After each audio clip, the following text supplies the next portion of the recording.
제5강, 핵심 5강, 죽게 하듯 하라. 오늘 우리가 읽은 본문은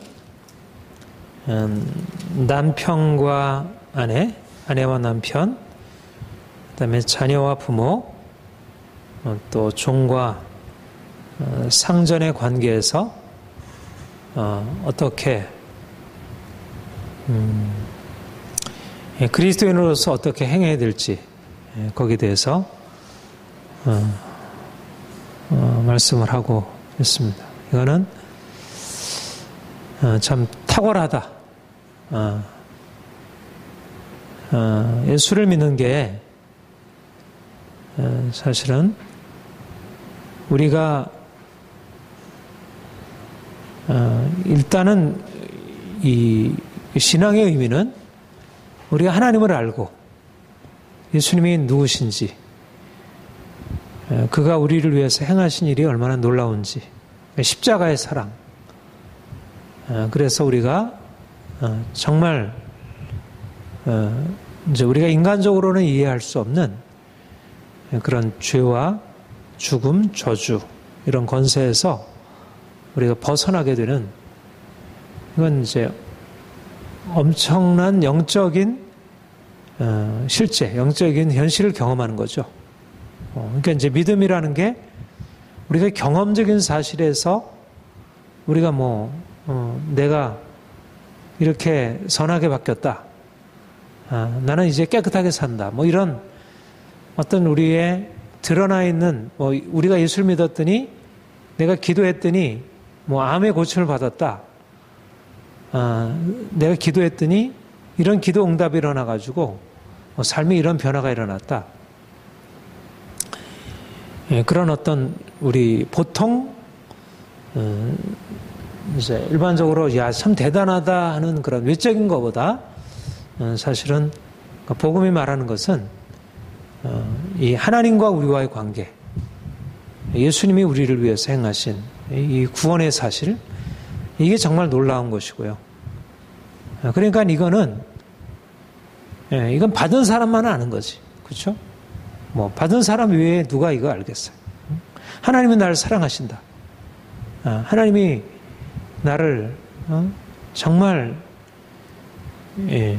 자녀 삼으셔서 이 죽음에서 나를 건지셨다. 이거를 내가 죄인이고 내가 죄 용서받았다는 사실을 받은 사람 외에 누가 알겠어요? 그러니까 아무도 알 수 없는데, 아무튼 이게 엄청나게 이제 우리가 이제 자꾸 놓쳐서 잃어버리긴 하지만 너무나 이제 놀라운 은혜라 이렇게 이제 생각을 하게 됩니다.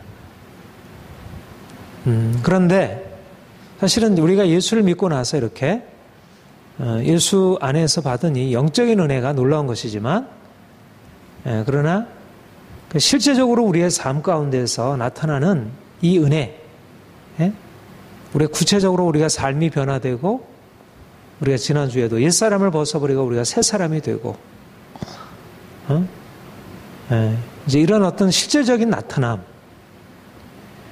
그걸 통해서 우리에게 보이지 아니하는 하나님의 사랑에 대한 감격, 또 하나님이 우리에게 행하신 일에 대한 그런 것들이 좀 더 선명하게 우리에게 이제 이해가 되는 것이고요. 그런데 이제 오늘 우리가 이제 읽었던 이런 말씀, 아내와 남편과의 관계에서 어떻게 살아라. 이건 어떻게 보면 너무 상식적인 것 같고 너무 평범한 것 같은데, 그런데 이 안에 정말 우리로서는 감히 생각할 수 없는 방식의 깊은 진리를 내포하면서, 그러면서도 실질적으로, 그러니까 아주 영적이면서 또 실질적으로 우리의 삶에 아주 우리가 어떻게 하면 남편과 아내가 정말 행복한 사랑의 관계로 되어질 수 있을까 하는 것들을 분명하게 보여주고, 또 부모와 자녀 사이의 관계에 있어서 어떻게 하면 정말 인격적으로 온전한 그런 관계를 맺을 수 있을까에 대해서 아주 구체적인 지침인 거죠. 그렇죠?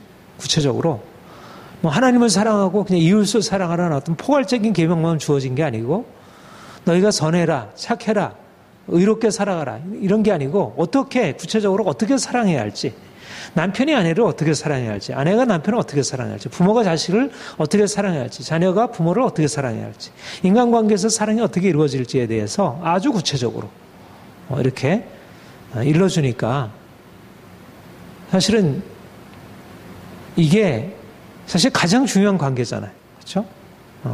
부부 관계가 가장 중요한 관계이고 또 부모 자녀의 관계가 가장 중요한 관계이고 또 가정에서 직장 상사와 직원의 관계가 사실은 아주 핵심적인 관계이고 근데 이게 쉽지 않잖아요. 그렇죠? 정말 쉽지 않은 거예요. 옛날에도 쉽지 않았는데 옛날에는 그래도 이게 뭔가 그래도 이게 어떤 그 틀이 있어서 그 틀 안에서 이게 가능하다고 생각했는데 지금은 이전에 이렇게 성립했던 것들이 이렇게 완전히 깨지면서 이게 어떻게 도대체 해야 할지, 이게 도대체 기준이 없어지고 이 원칙이 사라져버리고, 그리고 이러저러하게 막 하다 보면 이게 이제 문제로 이제 가득하게 되고,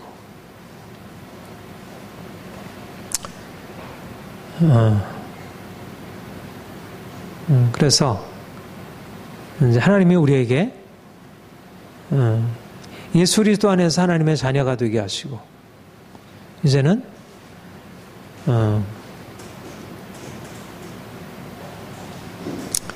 우리가 영적으로 하나님의 자녀로서 하나님과 어떻게 관계를 맺는 이제 그 길만이 아니고 실제적으로 우리 인간관계 속에서 어떻게 해야 할지, 그리고 가장 중요한 인간관계의 기초가 되는 가정 안에서 부부관계, 부모 자녀 관계에 있어서 어떻게 되어야 할지를 이렇게 이제 명확하게 이렇게 이제 가르쳐 주기 때문에 이제 우리 그리스도인들은 가장 핵심적이 중요한 여기에서 이제 말씀의 빛 가운데서 향할 수 있으니까 정말 행복한 가정을 이룰 수 있게 되고, 저는 이건 너무 귀한 일이다 그런 생각을 정말 많이 하게 돼요. 옛날에는 이런 어떤 부부간의 관계 알고 있지만 그러나 이게 그렇지 이렇게 받아들였는데, 그런데 이 말씀의 의미를 깨닫고 이거를 나름대로 적용하고 하는 것이 얼마나 이 시대 가운데서 이게 얼마나 큰 차이를 가져오는지, 앞에 열거했던 이제 새 사람으로 우리 옛 사람을 벗어버리고 새 사람을 입는 이것도 정말 이제 엄청난데, 특별히 그 모든 관계의 기초가 되는 남편과 아내가 어떻게 사랑을 해야 하는지, 부모와 자녀 간에 어떻게 사랑을 해야 하는지 이거를 이제 비춰주고 알려주니까 너무 이게 정말 하나님이 우리 인생을 사랑하시고, 그리고 신약의 어떤 복음 안에서 이 구약의 이 사실들에 대해서 이렇게 얘기는 안 한 거예요. 그러니까 부모 자녀 관계에 대해서 이제 부모에게 순종하라 이렇게 얘기를 했지만, 이렇게 명료하게 부모 자녀 관계를 요약적으로 이렇게 딱 안 해줬고, 또 남편과 아내의 관계는 경우에는 정말 전혀 이런 게 선명하게 나타나지 않고, 근데 아주 명시적으로 딱 그야말로 매뉴얼로 확실하게 남편은 이렇게 하라, 아내는 이렇게 하라 하는 것들을 이렇게 너무 명시적으로 해주니까 확실한 기준이 세워지는 거죠. 그냥 사랑하라가 아니고, 특별히 하나님이 오늘날 이 시대가 어떻게 변화될지를 아신 것 같아요. 그러니까 옛날에는 이게 어느 정도 좀 통할 수 있는 얘기일 수도 있잖아요. 근데 오늘날에는 완전히 이게 뒤집어진 세계를 살고 있잖아요, 우리가. 특별히 아내가 남편에게 복종하라. 이거는 말이 안 되는 얘기잖아요. 오늘날 민주사회에서. 부모에게 순종하라. 이것도 말이 안 되는 얘기고, 지금은 종과 상전이라는 건 없지만, 이것도 순종, 이거를 어떤 직장 생활에서 이런 걸 적용해서 얘기를 하면, 이게 그런 어떤 질서가 전혀 없다고 할 수는 없지만, 이거를 적극적인 명령으로 해가지고 거기에 대해서 당연하게 나는 순종해야 하고 나는 복종해야 하고, 이렇게는 안 되는 거잖아요. 그렇죠? 실제적으로 어쩔 수 없이 그렇게 된다 하더라도 그게 당연한 질서로 그거를 딱 도장을 찍어놓고 이거를 완전히 고착화시켜 놓는 것은 굉장히 이거는 억압적이라고 생각하는 것입니다. 그런데 이게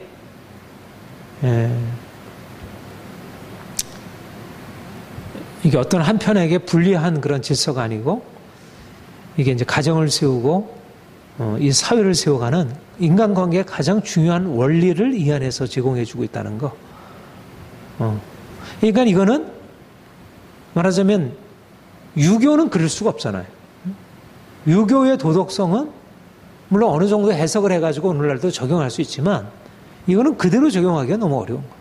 그 안에.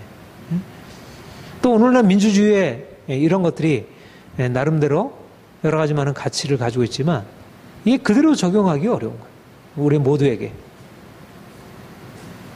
그런데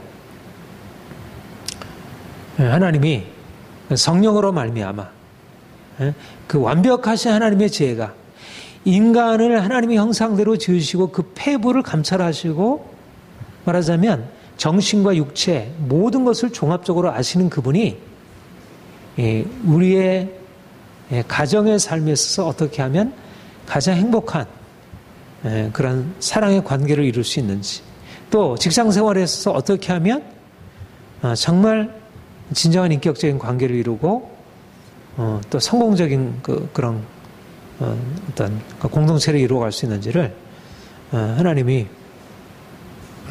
아시고 이제 말씀하시고, 그러니까 오히려 이 시대가 이런 어떤 변화되면서 옛날과 다르게 흘러가고 모든 원칙이 무너져 내리면서 빛을 발하는 게 뭐냐면 이러한 가정에서 부부 간의 관계, 남편과 아내의 관계, 또 부모와 자녀 간의 관계, 종과 상전의 관계야말로 이게 오늘날 이 시대가 점점 여러 가지 물질 문명이 발전하면서 이 관계가 모두 다 깨어지게 되고 모든 게 욕심으로 이렇게 변화하는 이 시대에서 이게 진리의 빛이라고 하는 사실이 이게 믿어지고 실제적으로 그렇게 행했을 때 이게 탁월하게 오늘날 이 시대를 비출 수 있게 된다는 거. 이런 면에서 정말 하나님이 성령으로 말미암아 이게 영감하셨다는 게 이제 너무 분명해지는 것 같아요. 그래서 이제 오늘 이제 남편과 아내가 어떻게 사랑해야 하는지, 또 부모 자녀 간의 관계 이제 어떻게 해야 할지, 또 이제 회사나 어떤 일적인 삶에서 사회에서 어떻게 그 권위와 수와의 관계가 어떻게 해야 되는지. 근데 그 22절 아내들이여 자기 남편에게 복종하기를 주께 하듯 하라.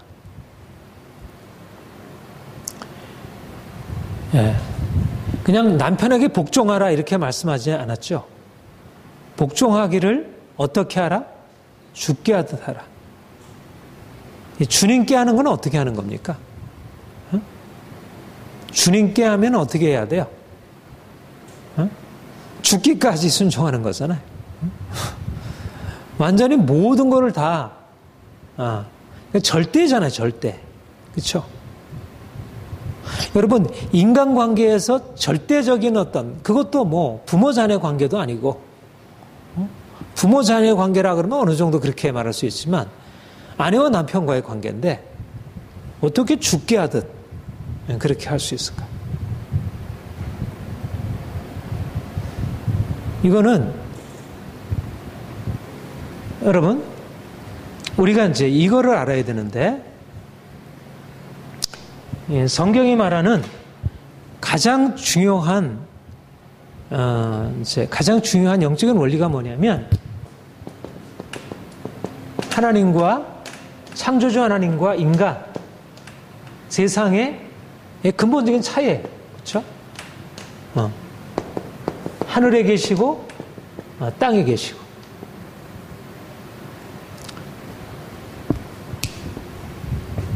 제1계명이 뭐죠?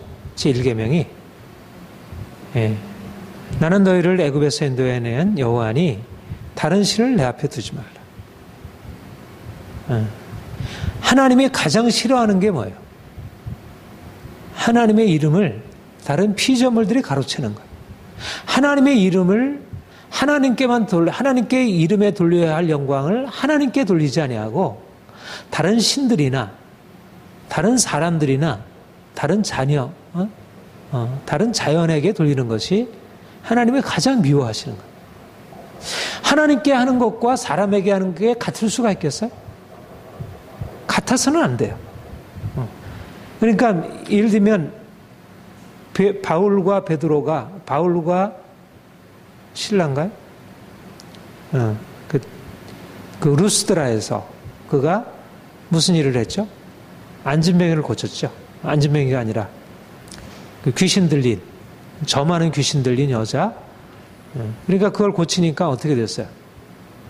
더 이상 그게는 빌립보구나. 빌립보에서 했던 일이죠.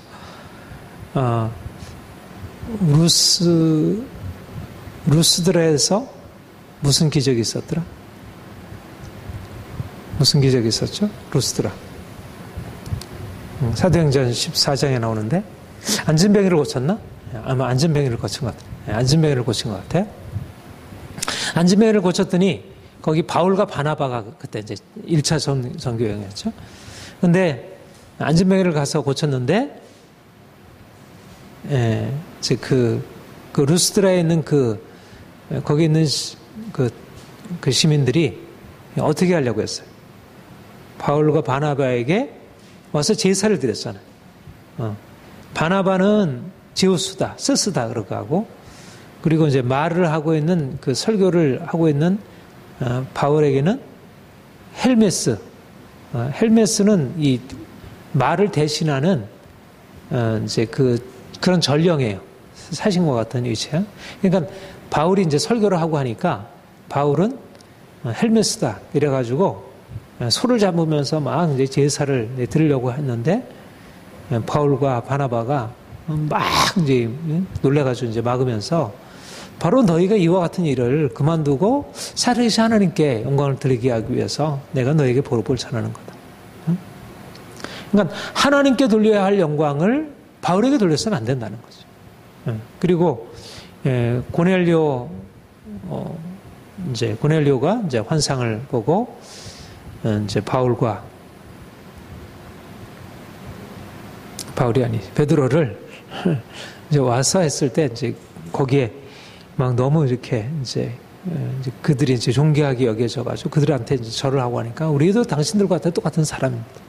그렇게 말리면서.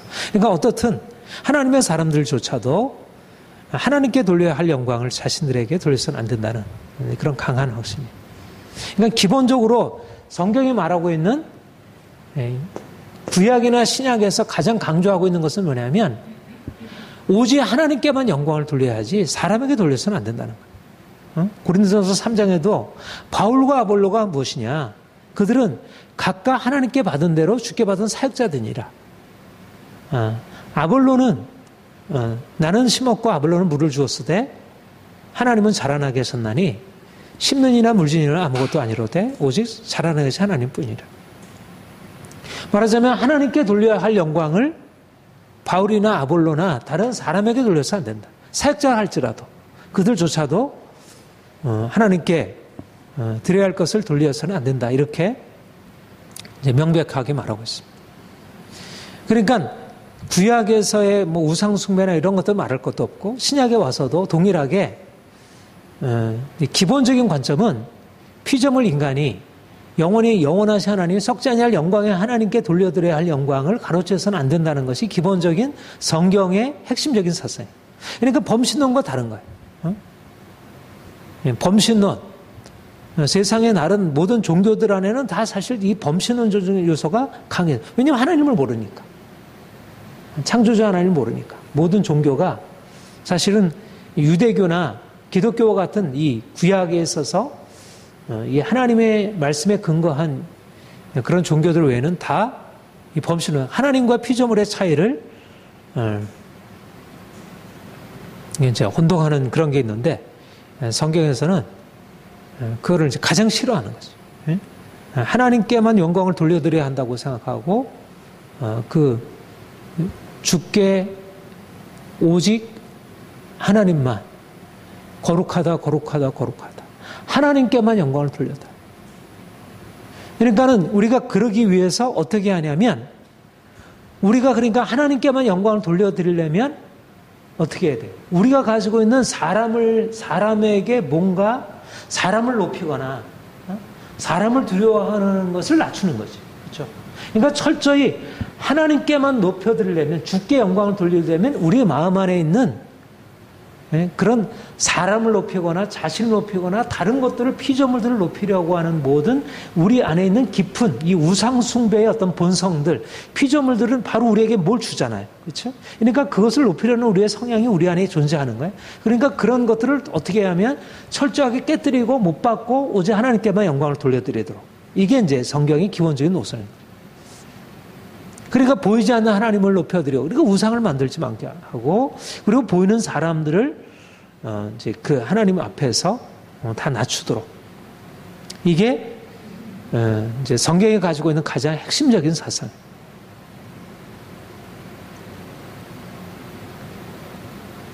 그러니까는 우리가 하나님을 섬기는 게 쉽습니까? 어렵습니까? 이런 하나님을 섬기는 게. 그냥 어려운 거예요. 보이지 않는 하나님을 모든 우리가 대단하게 보여지는 모든 것들은 아무것도 아니다라고 다 내려놓게 하고 오직 하나님께만 영광을 돌리고 그 부분만을 이렇게 사랑하고 나간다는 게 너무 어려운 거예요.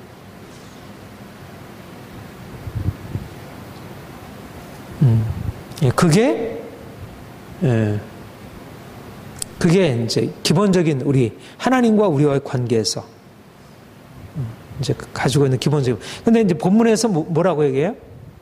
아내들이여 자기 남편에게 복종하기를 누구에게 하라? 주께 하듯 하라.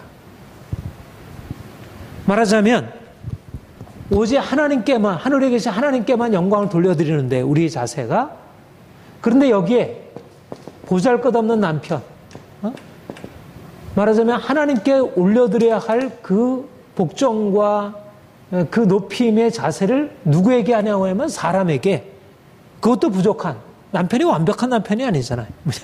예수님 같은 남편이라면 모를 텐데 다 문제가 있는 다 약함이 있는 남편이에요.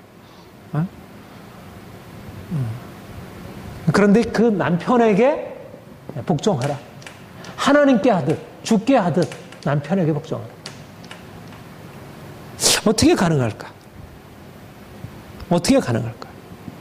이게 뭘 하라는 걸까? 우리가 하나님께만 높여드리고 사람은 우리가 높일 대상이 아닌데 하나님께 높여드리는 그 높임을 가지고 우리가 사람에게 하듯 하라는 것은 무슨 말일까?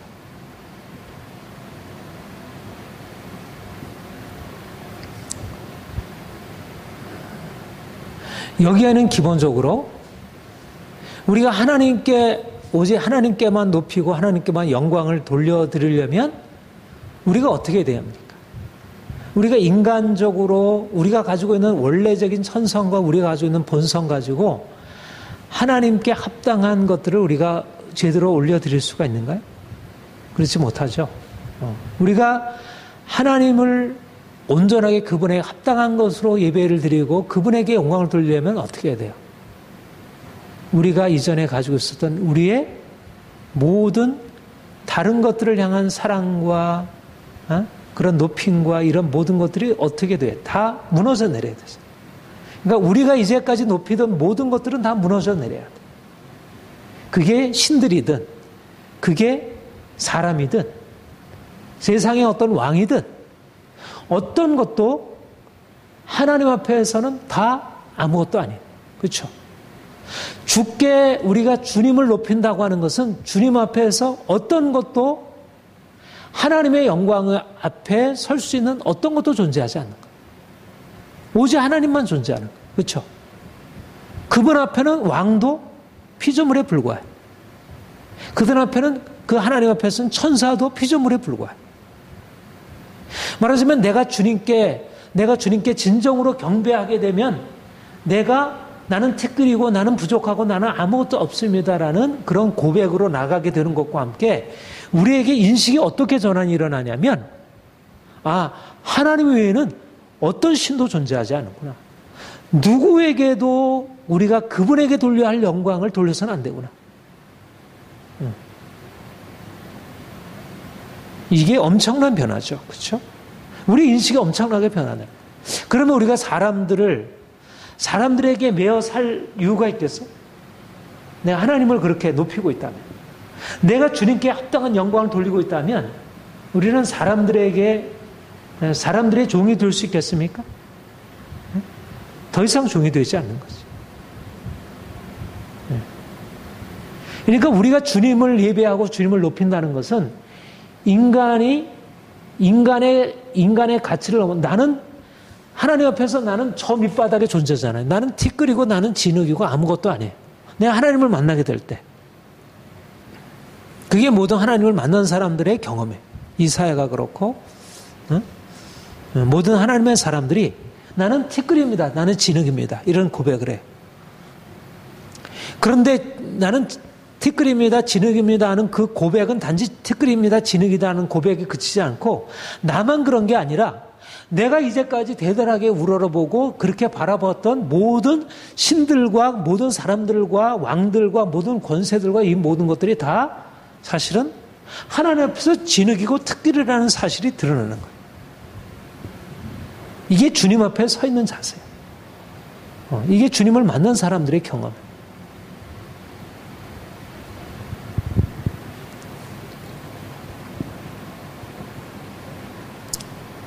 예, 이해가 되시죠?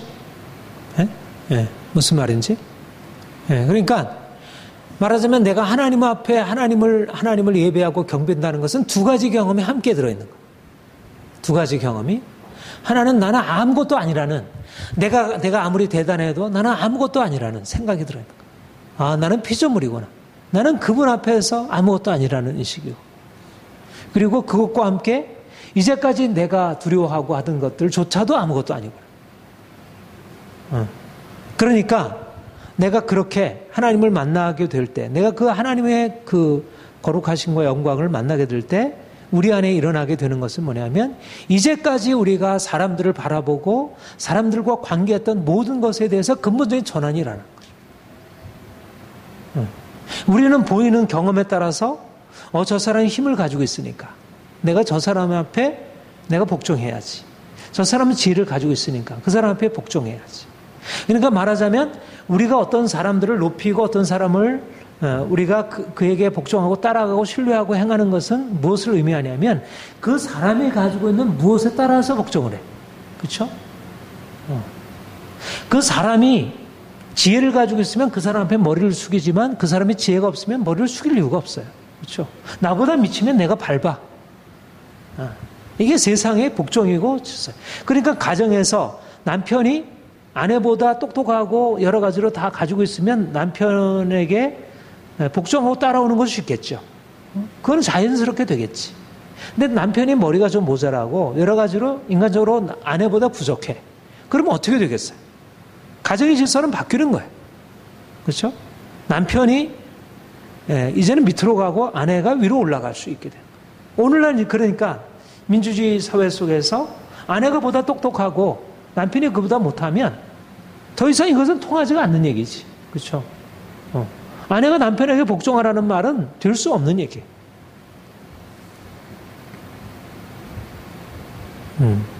그러니까 그런데 여기서 중요한 것은 뭐냐면 우리에게 주어져 있는 객관적인 이러한 것들이 있지만 그러나 아내들이여 남편에게 복종하기를 주께 하듯 하라. 이것은 아내가 주님을 만나서 하나님 앞에서 내 인생 전체 안에 근본적인 전환이 일어난 것입니다. 그러니까 이제까지 내가 알고 있었던 남편을 이제 더 이상 섬기는 게 아닌 거예요. 남편은 더 이상 이전에 내가 알고 있던 남편이 아닌 거예요. 이제는 내가 죽고 내가 이제는 하나님을 만나서 내 존재가 전체적으로 새로워진 거예요. 이전에 내가 사랑하고 내가 알고 있던 그 남편도 죽은 거예요. 내가 주님을 만나게 되면서.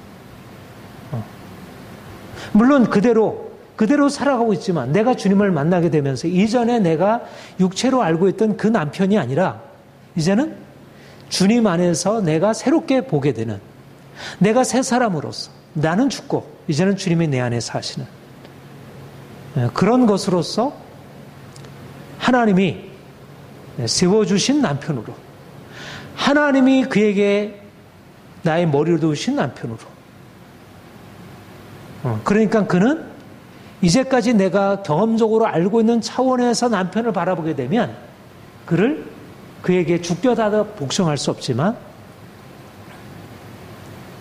내가 주님을 알게 되면서 말하자면 주님이 말씀하시고 주님이 내게 두신 그 남편으로 내가 알고 복종하고 따라가는 거죠. 그러니까 이것은 기본적으로, 그런데 그러니까 아까 얘기한 대로 내가 주님을 만난다는 것은 뭐예요? 내가 두 가지 의미가 있다고 했어요. 나는 하나님 앞에서 아무것도 아니라고 하는 것과 또 나만 아니라 내 주위에 있었던 모든 사람들이 아무것도 아니게 되어지는 거예요. 그 사람이 나보다 대단해 보였어도 남편이 그전엔 나보다 너무 대단해 보여. 그러니까 그냥 인간적으로 내가 거기 숙이고 있는 거야. 근데 그게 아무것도 아니게 된 거야. 더 이상 그런 인간적인 무엇인가 강점 때문에 그에게 복종하는 게 아닌 거야. 그거는 중요하지 않은 거야. 그거는 그렇게 크게, 물론 그거를 나름대로 인정할 바는 있지만 그것이 남편에게 복종의 이유가 아닌 거야. 남편이 뭔가 가지고 있으면 복종하고 없으면 복종하지 않아도 되는 게 아니라 이것은 하나님의 가정의 행복을 위해서 세워주신 하나님의 질서에 내가 복종하고 나가는 거죠. 이것이 근본적으로 새롭게, 그러니까 일반적으로 말하는 유교적인 그런 가부장적인 질서와는 전혀 다른 것이죠. 내가 사람에게 어떤 사람의 것을 이렇게 사람에게 내가 만족시켜가지고 그에게 어떤 것을 이렇게 채워줌으로써 내 인생 안에 어떤 기쁨을 느끼는 차원이 아니고, 그러니까 남편이 아내에 대해서 사랑하는 것도, 남편이 아내를 사랑하기를 어떻게 사랑하라? 주께서 교회를 사랑하다. 말하자면 남편이 아내를 사랑하는 것은 자연적인 나의 어떤 감정이나 내가 남자로서 가지고 있는 어떤 남성적인 어떤 특성을 가지고 행하는 것이기보다 내가 죽고 주님이 내 안에서 주님이 내게 베푸신 그 사랑이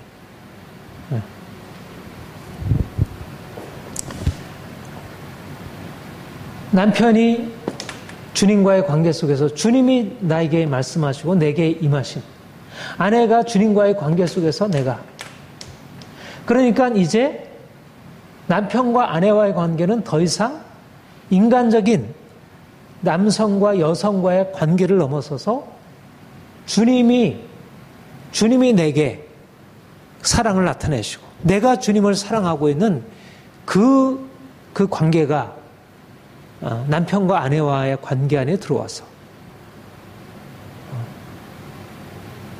그러니까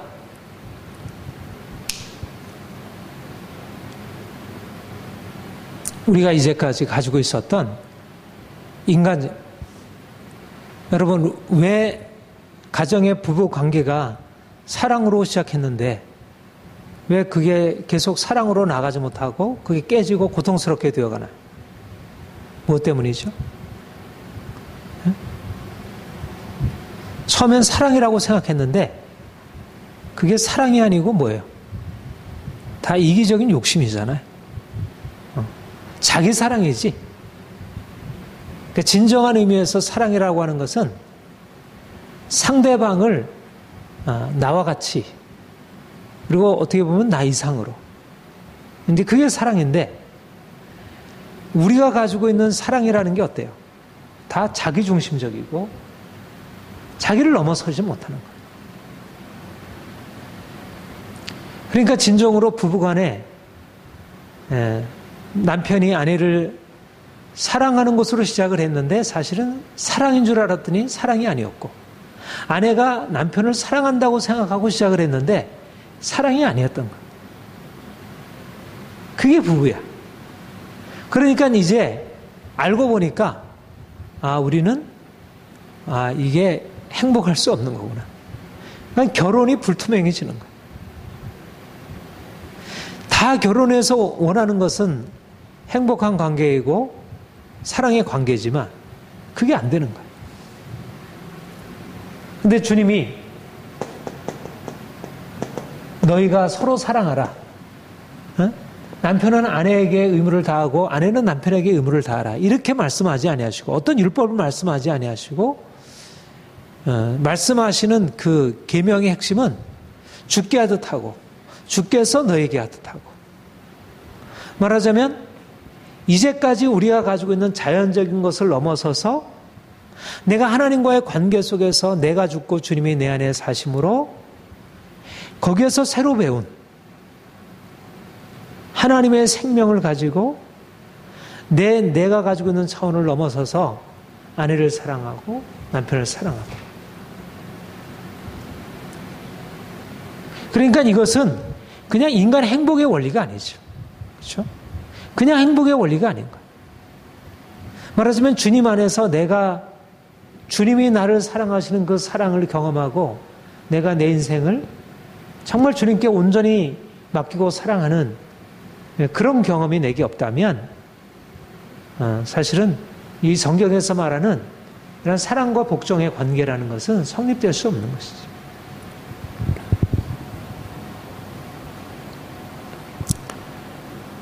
그러니까 이 남편과 이 아내와의 관계에 대한 이 원리는 사실은 가장 모든 사람들, 모든 부부, 모든 가정 안에서 통용될 수 있는 가장 행복을 위한 핵심적인 원리지만, 그러나 이 원리로 살아갈 수가 없다는 거예요, 사람들은. 그런데 예수님을 만나고 예수님 안에서 내가 죽고 주님이 내 안에 사시는 것을 경험한 사람들에게는 이게 나타나기 시작합니다. 아내가 남편에게 죽게 하듯 그렇게 복종할 수 있고, 그리고 남편이 아내를 위해서 주님이 그렇게 자기를 내어주듯 그러한 사랑으로 사랑할 수 있고, 그러니까 더 죽음으로 깊이 들어갈수록 하나님의 사랑이 더 깊이 우리 안에 체험할수록 나타나는 결과가 뭐냐면 가장 단순하고 가장 친밀한 관계로서의 부부 관계가 살아나고 온전케 되고, 그리고 부모 자녀의 관계도 이게 다 사랑하잖아요. 부부 간의 사랑은 혹시 이기적이라 하더라도 부모가 자기 자식을 사랑하는 것은 이건 가장 순수한 사랑의 모형처럼 여기잖아요. 근데 어때요? 부모가 자기 자녀를 가장 사랑하는 것이 사랑의 가장 원형처럼 보이는데 자녀들의 입장에서 보면 이건 사랑이 아닌 거예요. 나를 억압하고 나를 누르고 나를 고통스럽게 만든 것이지. 제가 조선 왕조실록을 보니까 이게 완전히 이 부모의 잘못된 사랑, 자식 사랑, 이게 완전히 나를 망쳤더라고. 거의 모든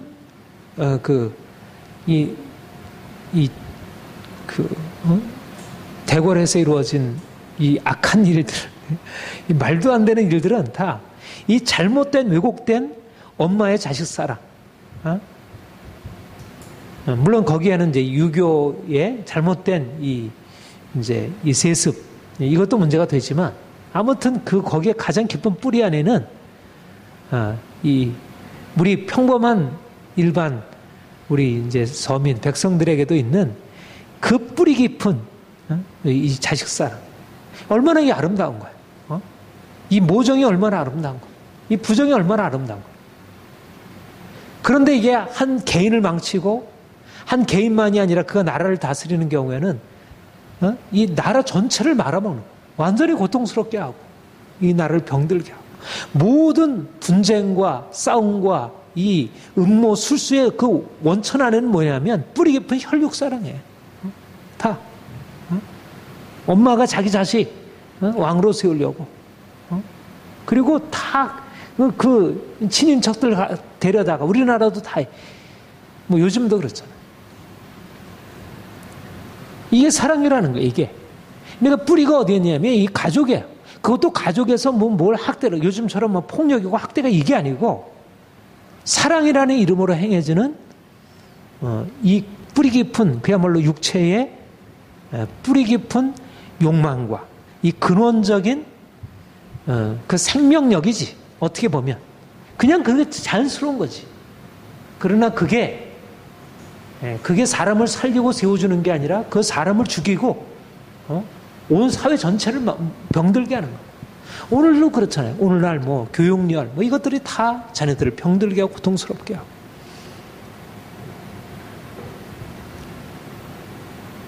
그러니까 여기 성경에서 부모에게 순종하라. 자녀들을 노엽게 하지 말고 주의 교양과 훈계로 양육하라. 이거는 다 무엇을 전제합니까? 하나님 아버지의 사랑, 하나님 아버지께 철저히 복종하고 그분의 명령에 순종하고 부모와 자녀가 말하자면 하나님과의 관계 속에서 더 이상 내가 육신의 부모가 아닌 거야. 내가 더 이상 육신의 자녀가 아닌 거야. 하나님 아버지의 사랑 안에서 그분과의 관계에서 부모도 하나님 아버지의 사랑받는 자녀이고 자녀들도 하나님 아버지의 사랑받는 자녀. 기본적으로 하나님과의 관계 속에서 하나님과 관계 안으로 들어가려면 더 이상 이전에 내가 부모가 아닌 거예요. 이전에 내가 자녀가 아닌 거예요.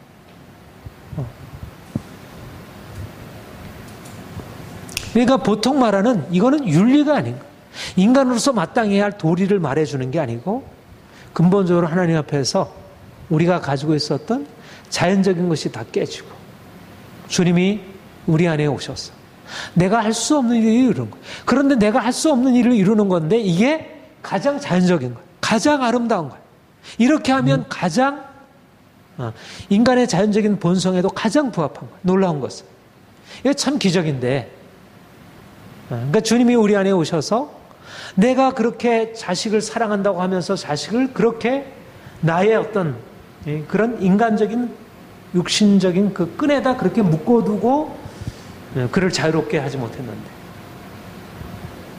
주님이 오셔서 우리를 그런 육신적인 사랑에서 우리를 깨뜨리시고 우리를 거기서 나오게 하심으로 그리고 자식을 하나님의 마음으로 사랑하게 되니까 하나님이 원래 부모에게 주신 그 본래적인 사랑이 아름답게 흘러나오게 되는 거예요.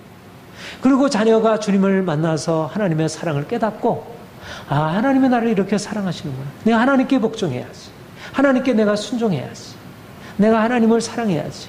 그렇게 하나님을 그렇게 온전하게 순종하고 나오려고 하면 할수록 그러면 부모에게 그렇게 행할 수 있게 되는 이것이 주님이 우리에게 말씀하시는 그런 부모 자녀 간의 관계이고 그러니까 부모가 자기 자식을 사랑하려면 자녀가 부모에게 온전히 순종하려면 무엇이 필요해? 죽는 게 필요한 거죠. 하나님을 정말 만나는 게 필요한 거예요. 우리가 하나님이 인간에게 주신 그 본성들이 있지만 그것들이 다 귀하지만 그러나 이게 죽음을 통과해야 진정으로 부모가 부모 될 수 있고 자식이 자식 될 수 있고 또 상정과 종의 관계도 마찬가지. 뭐 얼마나 오늘날 이 사회 속에서 인간관계라는 게 병들고 왜곡되어 있고 문제가 있습니까? 말도 안 되는 그런 상사들에게 어떻게 복종할 수 있겠어? 어떻게 그를 인정할 수 있겠어? 그리고 상사 위치에 서서 밑에 있는 자기보다 아래에 있는 부하들에 대해서 그 직원들에 대해서 어떻게 존중하고 잘 받아들일 수 있겠어? 오늘날 이 사회 속에서 얼마나 인간관계가 이익에 의해서 정말 계산적으로 이렇게 병들어 있어. 그런데 놀라운 것은 하나님을 만나서 내가 상사이든 부하 직원이든 하나님을 만나게 되면 그 안에서 진정한 존경과 신뢰와 그런 것이 이루어지는 거죠. 이런 면에서 주님이 우리에게 말씀하시는 남편과 아내, 부모와 자녀, 종과 상전의 관계가 사실은 우리가 알고 있는 그런 자연적인 질서가 아니라는 거죠. 분명한 사실은 그것이 분명히 우리의 삶의 것들이지만 그것은 무엇을 전제하냐면 옛사람인 내가 죽고 주님이 우리 안에 오셔서 그분의 일을 행하실 때 우리가 지난주에 말씀을 나눈 것처럼 주의 성령께서 우리에게 오셔서 그리스도와 접붙임 바 되게 하시고 그리스도께서 우리 안에 그분의 생명을 풀어놓으셔야 우리가 가지고 있는 하나님이 우리에게 보내주신 것들이 온전하게 살아나고 그랬을 때 가장 기본적인 관계 안에 놀라운 변화가 일어나게 되는 거죠. 그리고 놀라운 사실은 뭐냐면 이 변화가 가장 아름다운 거라는 거예요. 세상 사람이 볼 때, 야, 그런 게 있을 수가 있나? 그런 부부 관계가 있을 수가 있나? 그런 부모 자녀 간의 관계가 있을 수 있나? 그런 상사와 부하 직원과의 관계가 있을 수 있겠나 하는 그런 변화가 일어나게 된다. 이게 그러니까 신비 중에 신비이죠. 분명히 그 원리는 이 세상에 알 수 없는 원리인데 나는 더 이상 사람을 섬기지 않는 거예요. 그러니까 예수님을 따르기 위해서 가족까지도 미워하고 부모 자녀 뭐 처자 뭐 오히려 싸움이 일어나고 그럴 수 있게 나는 오직 주님만 섬기겠어. 그런데 그렇게 해서 오직 주님만 섬기겠다고 하고 내가 육신적인 그런 모든 끈을 끊어버리고 내가 이전에 가지고 있었던 혈육적인 사랑을 끊고 그러한 방식의 내가 부모에게 그러니까 우리가 알고 있는 이전에 유교적인 그런 방식의 부모 공경 이런 것들이 이제 그리스도 안에서 그대로 되는 게 아니라 이게 다 깨지고 주님 안에서 주님이 나에게 행하신 것들을 가지고 이제 행하는 거예요. 그러니까 전혀 다른 거지. 세상이 이해할 수 없는 차원을 가져가는 거예요. 내가 부모에게 순종하는 것도, 내가 남편에게 복종하는 것도, 자식을 사랑하는 것도, 그리고 부하 직원들을 사랑하는 것도 이거는 세상에서 이해할 수 없는 방식으로 사랑하고 그렇게 행하는 거예요. 그런데 그게 가장 아름다운 모습이라. 가장 인격적이고.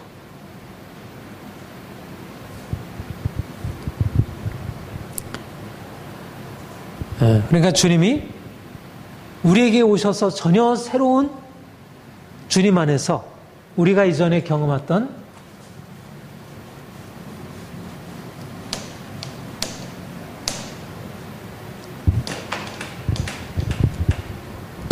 우리의 남편과 아내,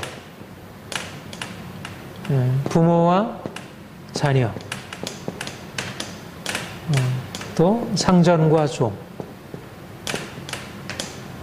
이전의 관계에 어떤 질서가 있었는데 이제 이 질서, 그게 뭐 유교적인 질서이든 전통적인 질서이든 현대적인 질서이든 이 모든 것들은 다 그야말로 육체의 질서인 거예요. 그런데 이제 우리가 주님 안으로 들어가서 새로운 영의 질서, 남편과 아내, 부모와 자녀, 상전과 종, 새로운 영의 질서가 주님 안에서 나타나게 되는 것이죠. 그런데 놀라운 것은 우리가 주님 안에서 경험하는 이러한 새로운 질서가 이전의 질서와 비교할 수 없는 방식으로 탁월한 것이고 이것이 아름답게. 그러니까 우리가 주님을 만나서 야, 참 하나님 너무너무 놀랐구나. 하나님은 어떤 분이에요? 우리가 하나님은 무엇보다도 사랑이시고 인격이신 거예요.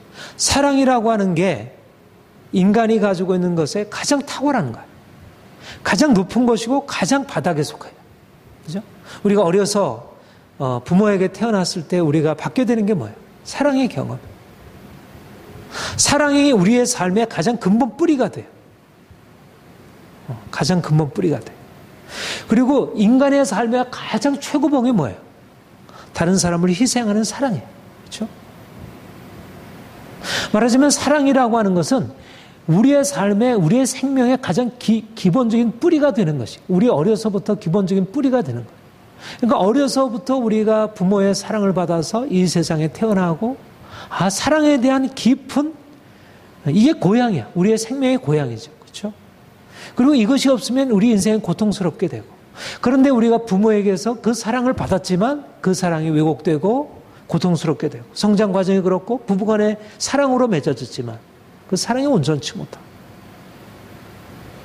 그런데 우리에게 영의 질서가, 이 영의 질서의 핵심이 뭐냐면 하나님의 사랑이 영의 질서의 핵심인 거예요. 말하자면 남편과 아내, 부모와 자녀, 상전과 종의 관계, 이 바닥에 다 사랑이라는 게 있지만 이 사랑이 다 병들고 왜곡되고 사랑이 없거나 사랑이 미움으로 바뀌거나 아니면 이 사랑이 너무 지나쳐가지고 욕심이 되어버리고 사람을 구속하고 억압하고 이런 게 이 왜곡된 육체의 질서 안에서의 사랑의 모습이에요. 그런데 주님이 우리에게 오셔서 우리를 전혀 바꾸어가셔요. 전혀 다른 모습. 하나님의 사랑으로 우리를 바꾸시는 거예요. 부모에게 받지 못한 그 사랑을 하나님이 우리에게 베푸셔서 우리 안에 깊은 상처를 고치시는 거예요. 그리고 그 하나님의 사랑을 받고 우리가 우리의 전 삶을 주님께 복종하겠다고 그분께 우리 자신을 맡기는 그런 하나님을 사랑하는 그런 복종하는 사랑을 경험하는 거예요. 사랑을 경험하니까. 그리고 그 하나님의 사랑의 경험이 어디에 배어 들어가냐면 바로 남편과 아내의 관계에 배어 들어가는 거죠. 하나님의 사랑이 우리 안에 들어오니까 남편이 아내를 하나님의 사랑을 가지고 부분적이지만 자기를 내어주는 사랑을 할 수 있게 되는 거예요. 아내가 부분적이지만 온전치 못하지만 하나님께 자기 자신을 내어드리면서 하나님께 복종하는 사랑을 가지고 남편을 사랑할 수 있게 되는 거예요. 부모가 하나님이 받으신 엄청난 아버지 사랑을 경험하니까 자녀들에게 부족하지만 온전치 못하지만 자녀들에게 그 같은 방식으로 자신을 내어주고 또 자신 그 강한 그 힘으로 그들을 세워가는 교훈과 홍려로 양육하면서 사랑과 정의로 세워갈 수 있는 힘을 갖게 되는 거예요. 그리고 자식들이 하나님을 경험하니까 부모가 가지고 있는 연약함이 있지만 하나님 부모에게 복종하고 순종할 수 있게 되는 거예요. 상전이 하나님을 만나게 되니까 하나님 앞에서 자기가 아무것도 아님을 깨닫고 자기 밑에 있는 수하들에 대해서 종에 대해서 억압하지 않고 그들을 존중할 수 있게 되고, 그리고 밑에 있는 종이 상전만 바라보면 상전이 가지고 있는 연약함 때문에 상전을 도무지 높일 수 없었는데 하나님을 만나고 나니까 하나님이 나를 보시고 하나님이 갚으신다는 생각하니까 하나님께 하듯 주께 하듯 상전에게 하는 거예요. 그러니까 내가 이전의 관계가 무너져버리게, 이게 어떻게 보면 일종의 혁명이거든. 우리가 주님 만나면 그 위에 하나님을 알게 되니까 뭐 남편이 무슨 상관이에요, 부모가 무슨 상관, 상전이 무슨, 난 하나님을 따르겠어 이거잖아요. 기본적인 자세는 이거예요. 남편도 아니고 부모도 아니고 상전도 아니고 나는 하나님을 따르겠습니다, 이렇게 얘기를 합니다. 그러니까는 그야말로 유교가 들어와서 제 조상제사 지나지 않는다고 천주교가 들어올 때 얼마나 박해를 했습니까? 그게 뭐냐면 남편도 없고 부모도 없고 상전도 더 이상 없는 이들의 틀 속에서 오면 이거는 질서를 깨뜨리는 사람들이지. 실제적으로 그런 요소가 있었고. 그런데 그냥 이 질서를 그냥 깨뜨리는 게 아니라 근원적으로 이 질서 안에 단편적으로 가지고 있었던 그 사랑의 관계, 그 복종이라고 하는 그 질서를 세우는 원리가 이 하나님의 역사가 들어오니까, 하나님의 사랑의 경험이 들어오니까, 그러니까 이 질서가 온전한 방식으로 세워져요. 이 사랑의 토대 위에 하나님의 사랑이 공급되면서 그야말로 사랑의 토대 위에 남편과 아내가, 부모와 자녀가, 상전과 종이 온전하게 세워지는 그런, 말하자면 이게 이 땅의 질서인데 이게 말하자면 하늘의 질서가 이 땅에 임한 것이지. 하나님이 하실 수 있는 삼위 하나님 안에서 이루어지는 관계가 이 땅에서 사람들 사이의 관계가 이루어지는 거예요. 그러니까 기적이죠. 기적이죠.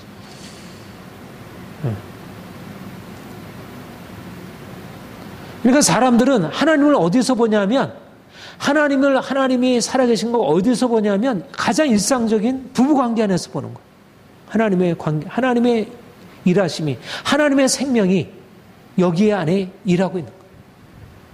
그 복종 안에 하나님이 일하시고 그 사랑으로 섬김 안에 하나님이 일하시고. 그러니까 이게 놀라운 일이죠. 놀라. 그러니까는 우리가 얘기하는 내가 주님 안에, 주님이 내 안에 계시다는 의미가 이게 그냥 추상적인 원리가 아니라 실제적으로 우리의 실생활, 부부관계, 부모와 자녀관계, 또 직장에서의 상사와 부와 직원과의 관계라는 우리의 가장 기본적인 관계, 우리 가정과 일터에서 일어나는 가장 기본적인 관계 안에 바로 누가 계시냐면 하나님이 일하고 계신다. 하나님이 그 가운데 계신 거예요. 하나님이 어디 계셔? 하늘에 계시잖아요. 하늘에 계신 그분이 어디에 오셨냐면 바로 우리의 삶의 가장 일상적인 삶의 중심 안에 들어오셔서 그분의 생명을 나타내신다. 그러니까 이게 기적이죠. 그러니까는 믿는 사람들 안에는 유교를 가진 가정 안에 뭐 나름대로 질서도 있고 또 민주적인 가정 안에 나름대로 그 안에 긍정적인 것이 있지만 그것은 다 말하자면 풀의 꽃과 같은 차원이라면 우리 안에 하나님이 행하시는 것은 그야말로 영원한 생명이 가장 아름다운 모습으로 더 이상 시들지 않는 영원한 하나님의 생명의 꽃으로 피어나게 하십니다.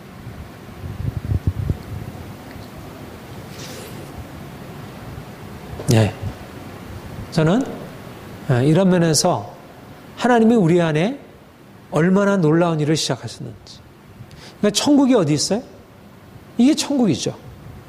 우리 안에 하나님의 사랑이 있어서 우리 안에 천국이 이루어지고 우리의 관계 안에 남편과 아내의 관계 안에 천국이 이루어지고 부모와 자녀 간의 관계에서 천국이 이루어지고 직장에서 그런 상사와 부하 직원과의 관계에 있어서 천국이 이루어지고 말하자면 어떻게 보면 우리가 그냥 이 죽게 하듯 하라는 말은 그냥 좋은 말로 남편에게 복종하기를 죽게 하듯 하라. 상전에게 복종하기를 죽게 하듯 하라. 이것이 그냥 좋은 말로 그냥 덧붙여진 말처럼 보이지만 사실상 중심은 그게 중심인 거예요. 그게 하나님과의 관계가 중심이고 그게 생명이고 그게 스피릿이고 이거는 우리의 관계는 그 예수 그리스도 안에서 우리에게 주신 생명을 나타내는 하나의 장이고 열매들이지. 말하자면 주님이 우리 안에 계시고 우리가 하나님의 사랑을 경험했다면 반드시 우리의 삶 안에 우리 안에 인격적인 열매가 나타나게 될 것이고 우리의 관계 안에 그런 변화가 나타남이 마땅하다는 거예요. 여기에 이제 아주 놀라운 원리가 있습니다. 말하자면 하나님이 우리를 구원하실 때 우리를 육체의 관계 속에서 이 땅에 사는 죄와 저주의 관계 속에서 살아가는 우리에게 이제 우리를 구속하셔서 바로 여기에 영이라고 하는 하늘의 질서를 이 땅에 보이는 방식으로 이 보이지 아니하는 하늘의 영의 질서를 보이는 방식으로 보이는 삶 안에 가장 자연스럽고 일상적인 삶 안에 이 하늘의 질서를 나타내신다는 거예요.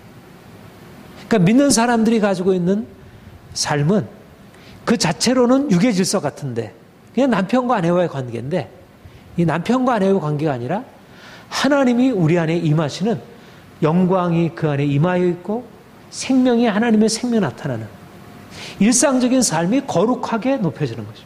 일상적인 삶. 거룩이라고 하는 것이 하나님께만 부여되는 속성인데 이제는 거룩이라는 것이 누구에게 부여가 되냐면 우리에게 부여가 되는 거예요. 우리가 거룩함으로 변화되는 거예요. 교회가 거룩하게 되고 남편이 거룩하게 되고 아내가 거룩하게 되고 하나님의 그 거룩함에 이게 되는 거예요. 여기에 하늘이 임하고 여기에 놀라운 생명이 나타납니다. 그러니까 우리가 교회가 거룩하잖아요. 교회가 거룩한데 그리스도의 몸으로서의 교회가 거룩하잖아요. 그런데 그리스도와 교회와의 관계에서 나타나는 그 거룩함이 어디에 나타나요? 남편과 아내라고 하는 지극히 육체적인 질서 아래 가장 남편과 아내의 관계는 가장 육체적인 관계의 대변이잖아요.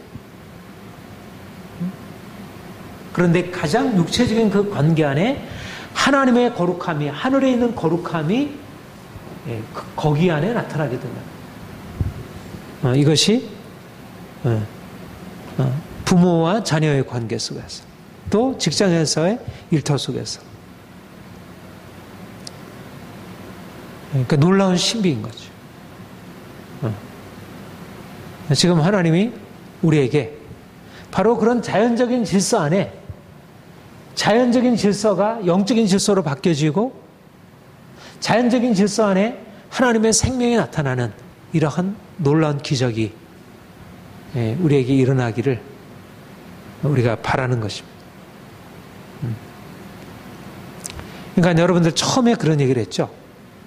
우리 기독교 신앙과 다른 종교와의 가장 근본적인 차이는 다른 종교는 피조물들과 하나님의 경계가 분명하지 않아.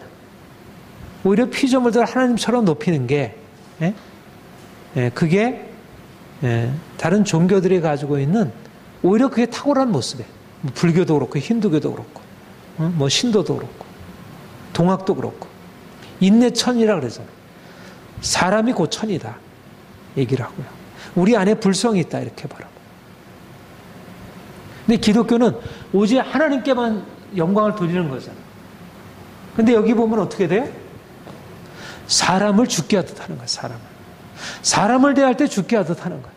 내가 하나님께 높이는 그 자세를 가지고 누구를 대하냐면 사람을 그렇게 대하는 거예요.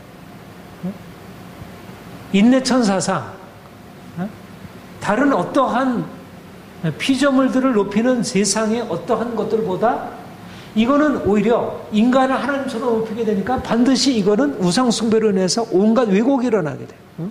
이거는. 그런데 우리는 하나님만을 높이는 그런 면에서 사람을 하나님과 같이 높이는 것을 그런 걸 경계하지만 그런 하나님이 우리 안에 계셔서 우리가 그 하나님께로부터 받은 그 생명 가지고 사람들을 높이고 존중하고 그게 예수님께서 행하셨던 바죠. 그게 민주주의예요. 그게 민주주의의 뿌리야. 민주주의라는 것은 이렇게 해서 생겨난 거예요. 사람 그 자체를 하나님처럼 높이는 게 아니고 내가 하나님을 경외함으로 그 하나님의 마음을 가지고 사람들을 존중하고 높이는 거예요. 그러니까 사람들을 우상 숭배하는 것과는 차원이 다른 거죠. 인내천 사상과는 차원이 다른 거예요.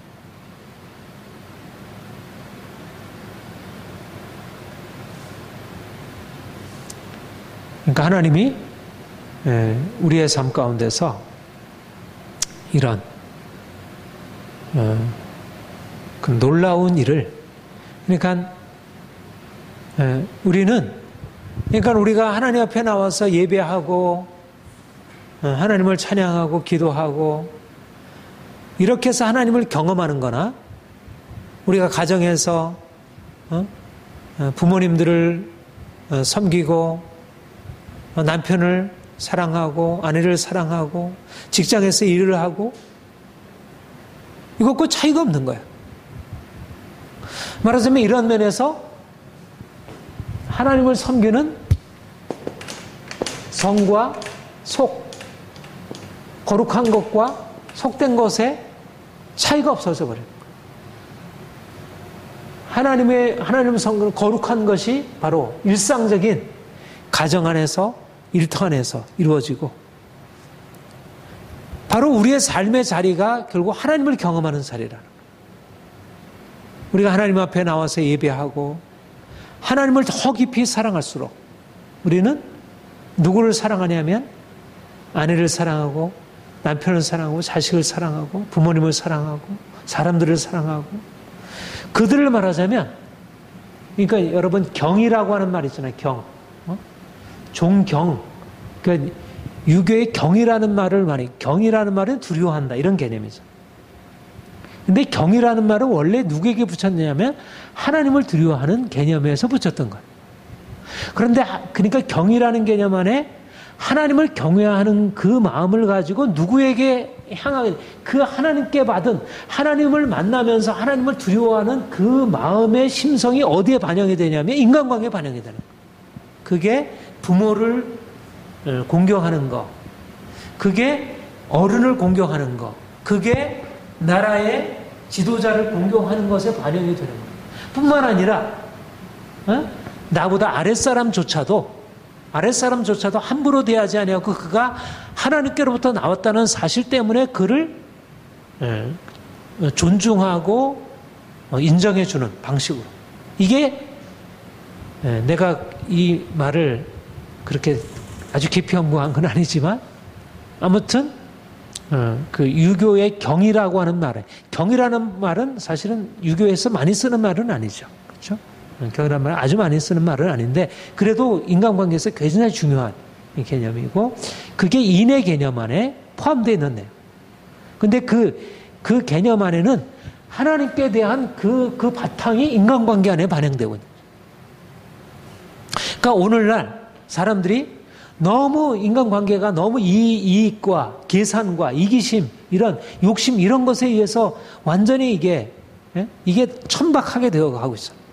그런데 그 인간관계 안에 말하자면 하나님과의 관계 속에서 맺은 그 심성의 태도, 그 마음 안에 있는 뭔가 이게 하나님 앞에 서는 우리의 자세가 우리가 정말 하나님 앞에 설 때 우리가 가지고 있는 그 자세, 그 자세가 우리 인간관계 안에 배어 들어가고 있다는 거예요.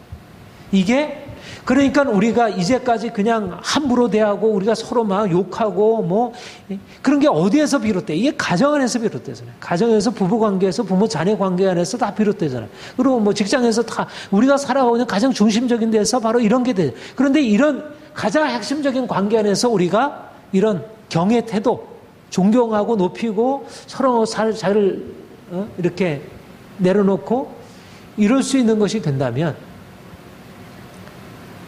이게 얼마나 우리의 삶 전체가 이게 다른 의미를 띠겠어요. 오늘날 이 시대 가운데서.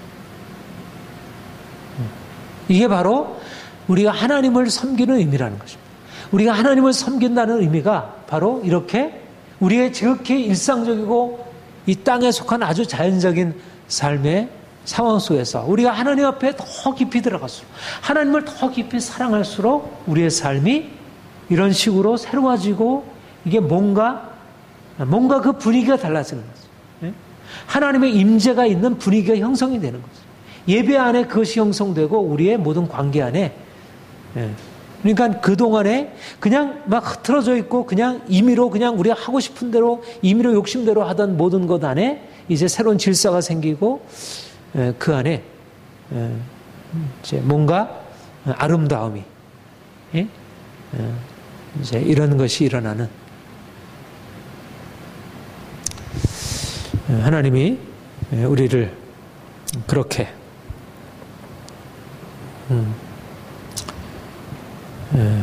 이제 이런 놀라운 이제 사랑의 관계로 세우실 것을 기대하고 또